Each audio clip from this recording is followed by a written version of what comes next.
Welcome back to the Mushroom Network podcast. I'm Zach, your go-to guy for all things fungi. And I'm Nova, ready to sprinkle some sporesome wisdom into your day. Today we're embarking on a mycological journey, answering some fantastic questions from our fabulous patrons.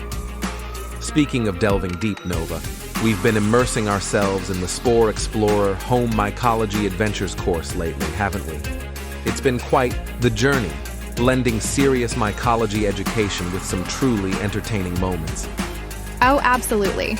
It's designed to bring that lab mycologist mindset into the comfort of your home, making it super accessible for everyone. The balance of rich information and engaging content really opens up a new way of viewing home mycology. And I've got to say, the interactive segments are a highlight for me. I think I've watched Ricky The Raccoon's segment more times than I can count. His goofy, catchy little song, well, it's just something else. With his laugh so fine, he's a king of mycology, star that shines. Ricky, oh Ricky, with head so quick, the world of fungi, you've got to make. In the rock lab where the spores dance, nothing like you, mycologist, free the trance.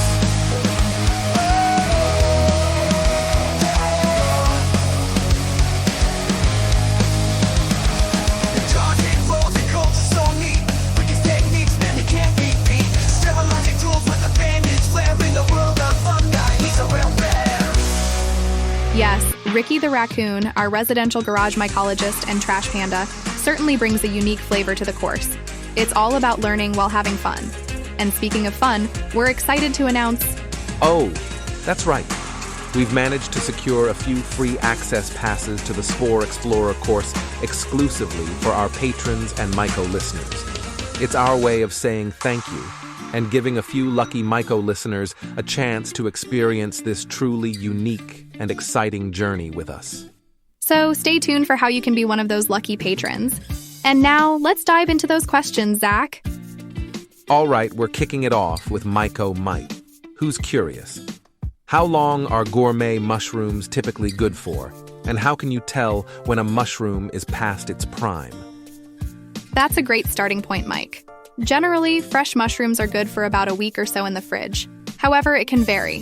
For example, more delicate varieties like chanterelles might have a shorter shelf life than, say, cremonese. The secret to mushroom storage is that they stay fresh longer if you take them out of their container. Wrap them in paper towels placed in open plastic bags, or better yet, use paper bags, as they are not only the eco-friendlier option, but they work even better than plastic bags. And finally, remember to keep them in the fridge. And what are the telltale signs they're past their prime? First off, the texture changes. If they get slimy or if you see dark spots developing, that's a red flag. Also, a change in color is another indicator. Fresh mushrooms have a consistent color, so any discoloration means they're starting to go bad. And the smell. Fresh mushrooms have an earthy scent. If they start to emit a musty or sour odor, it's definitely time to let them go to the compost. Got it. No funky fungi in the fridge. Moving on, Spore Scout Sarah, who is curious about preservation. So Nova, can you freeze gourmet mushrooms? Yes, Sarah. Freezing gourmet mushrooms is a fantastic way to extend their shelf life. The process is simple but needs a little care. First, you want to clean them gently with a brush or a damp cloth. Then comes blanching, which is boiling them briefly in some water, as this helps maintain their texture and flavor. After that, let them cool, pat them dry, and then they're ready for the freezer. But they change a bit, right? Exactly, Zach. The texture might become slightly softer once they're thawed, and that's why they work best in cooked dishes like soups, stews, or sauces. The flavor remains intact, which is the best part. Sounds like a mushroom-saving hack. Next up, we have our fungi fan, Fiona. And she is looking for health tips. So, Nova, which mushrooms are best for your health? Fiona, prepare to be amazed. Mushrooms are nutritional powerhouses. Shiitake, maitake, and reishi are indeed at the top when it comes to health benefits. Shiitakes are known for their immune-boosting properties. They contain polysaccharides like lentinins and beta-glucans, which help stimulate the immune system. And what about maitake and reishi? Well, Zach, maitake is great for balancing blood sugar levels and has also been shown to lower cholesterol. And the reishi mushroom is often referred to as the mushroom of immortality. and is revered for its potential to increase longevity, and is a powerhouse for stress reduction. But let's not forget the everyday button mushroom, Agaricus bisporus, which is high in B vitamins and minerals. It's also one of the few non-animal sources of vitamin D, especially if exposed to sunlight. That's fascinating. Mushrooms really are little nutritional treasures, aren't they? Our next patron question is from Myco Dweller Dave. What happens if a mushroom is exposed to no light or too much light? That's a great question, Dave. And the answer is quite intriguing. You see, while mushrooms don't require light for photosynthesis like plants, light still plays a crucial role in their growth cycle. In total darkness, some mushrooms, especially those that we commonly eat, like the button or portobello mushroom, might not initiate the fruiting process at all. Or they might produce weak or elongated stems with poorly developed caps. So they do need some light, but not too much? Exactly. On the other hand, too much light, particularly direct sunlight, can be detrimental. It can cause excessive drying, which inhibits growth and can lead to a decrease in the overall yield. Also, too much UV light can damage the delicate cells of the mushroom, affecting its development. It's like they need a perfect little Goldilocks zone of light. Precisely. Indirect light or diffused sunlight often works best. For indoor cultivation, fluorescent or LED lighting on a controlled schedule can do wonders. Brilliant. Now, shifting gears to cultivation specifics, we have a question from patron Gregory. What nutrients or fertilizers are best for mushroom growth? The key to bountiful mushroom cultivation, Greg. Besides quality genetics, the secret lies in the substrate, the material on which mushrooms grow.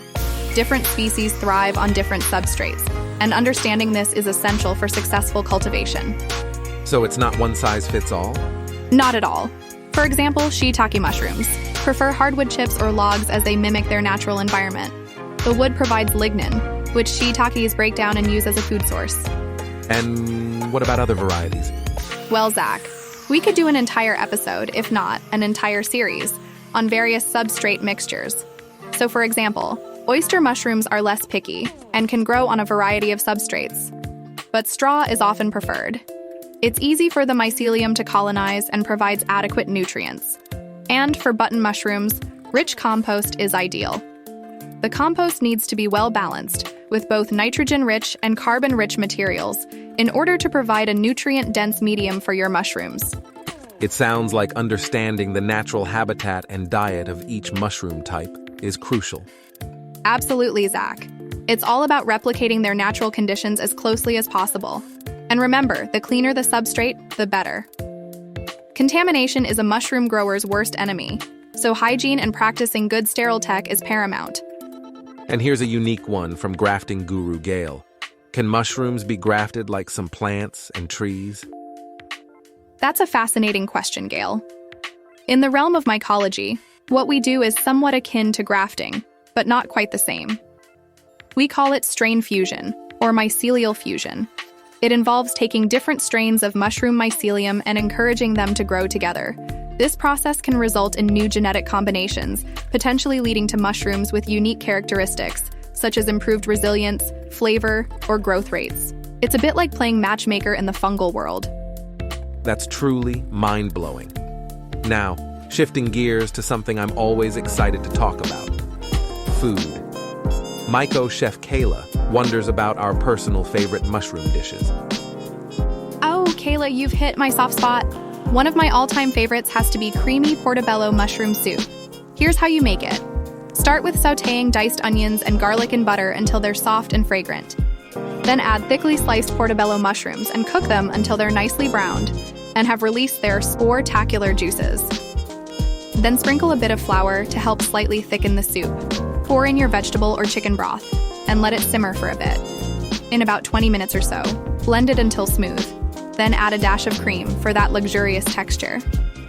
Season with thyme, salt, and pepper. It's not just a soup, it's a hug in a bowl.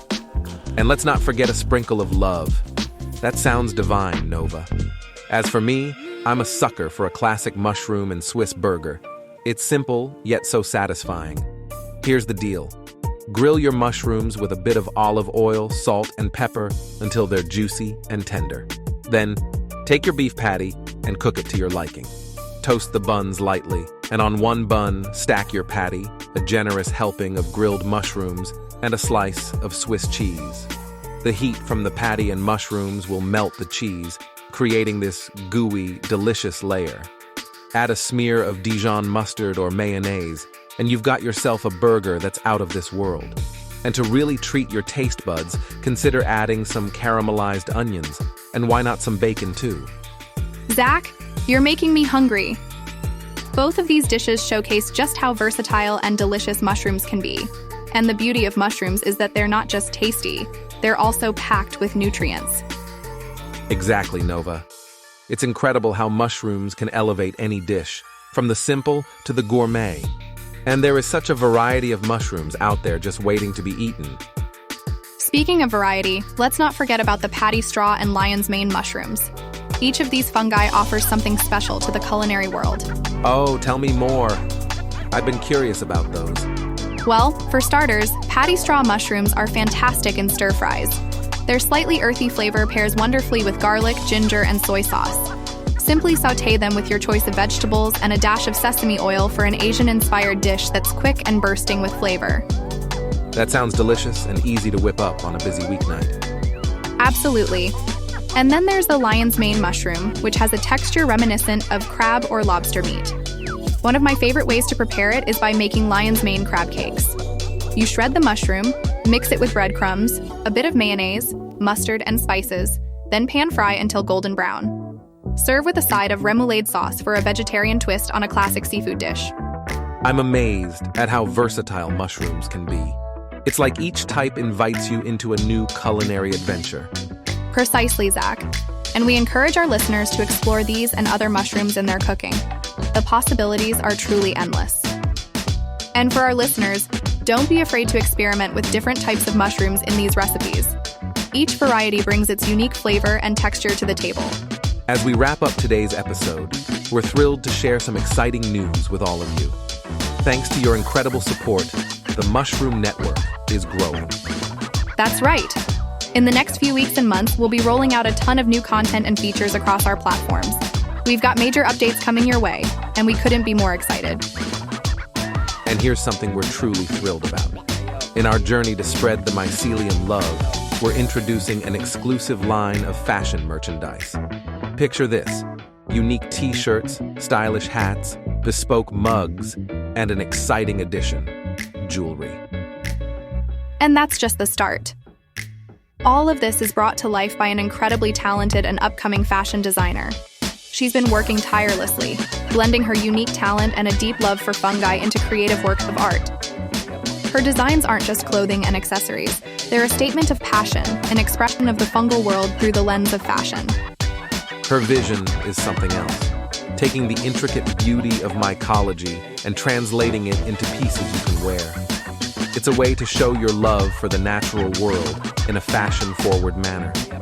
We're not just excited, we're inspired by her dedication and creativity. Absolutely, Zach. And it's initiatives like these that allow us to continue growing and sharing our passion for fungi with the world. Supporting this line means getting a piece of wearable art, designed with care, love, and a genuine enthusiasm for mycology. So keep an eye out for the launch. It's an opportunity to support a rising star in the world of fashion and to wear your fascination with fungi proudly. This is more than fashion. It's a movement, a celebration of nature's unseen wonders, crafted by a designer whose love for fungi shines brightly through her work. And stay tuned, keep supporting, and spread the word. The Mushroom Network is on the rise, and we're bringing everyone along for the journey. Thank you to our Myco listeners, patrons, and fungi enthusiasts everywhere. You make this all possible. Until next time, keep exploring the fascinating world of fungi and let your mycological curiosity flourish.